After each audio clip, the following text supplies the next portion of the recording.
విజయవాడ నగరంలో ఒక చిన్న రిక్షావాడు ఉండేవాడు.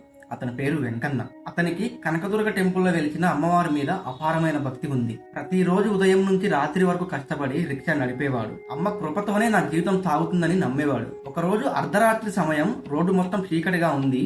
అప్పుడు ఎర్రచీరలో నుదుట పెద్ద బొట్టు పెట్టుకొని ఒక ఆవిడే తన ముందుకు వచ్చింది. బాబు, నన్ను ఇంద్రకీలాద్రి దగ్గర తీసుకెళ్తావా అని అడిగింది. వెంకన్న చిరునవ్వుతో రండమ్మా అని రిక్షాలో కూర్చోబెట్టాడు. కొద్దిసేపటి తర్వాత ఆమె నవ్వుతూ ఇలా అడిగింది, ఇప్పుడు టైం 12 దాటింది. ఈ టైంలో దుర్గమ్మ కొండ నుంచి దిగి వచ్చి సంచరిస్తుందని అంటారు. నీకు భయం లేదా? వెంకన్న నవ్వుతూ ఇలా అన్నాడు, దుర్గమ్మ నాకు తల్లి లాంటిది. తల్లిని చూసి ఎవరైనా భయపడతారా? నా తల్లి నన్ను కాపాడుతుంది, ఆశీర్వదిస్తుంది అని ఇలా చెప్పాడు. ఆ మాటలు విన్న ఆవిడ కూడా చిరునవ్వు నవ్వింది. కొద్దిసేపటి తర్వాత ఇంద్రకీలాద్రి దగ్గరికి చేరుకున్నారు. అమ్మా, ఎక్కడ ఆపాలి అని వెంకన్న అడిగాడు. కానీ వెనక ఎవరూ లేరు. ఒక్కసారిగా గుండె ఆగిపోయినట్టయింది. అప్పుడే అమ్మవారి గుడిమెట్టు ఎక్కుతూ ఆవిడ కనిపించింది. అమ్మా, డబ్బులు ఇవ్వకుండా వెళ్తున్నారా అని వెంకన్న అడిగాడు. ఆవిడ వెనక్కి తిరిగి నవ్వింది. వెంకన్న, ఒకసారి నీ తల మీద చూసుకో. వెంకన్న షాక్ అయ్యాడు. నా పేరు ఆమెకు ఎలా తెలుసు అని. అతను తన తల మీద చేయి పెట్టి చూడగా తన తలపైన బంగారపు గాజు 10 రూపాయల నోటు ఉంది. ఆ గాజు అచ్చం అమ్మవారి గాజులా మెరిసింది. అప్పుడే అతనికి అర్థమైంది, తన రిక్షా ఎక్కింది సాధారణ స్త్రీ కాదు,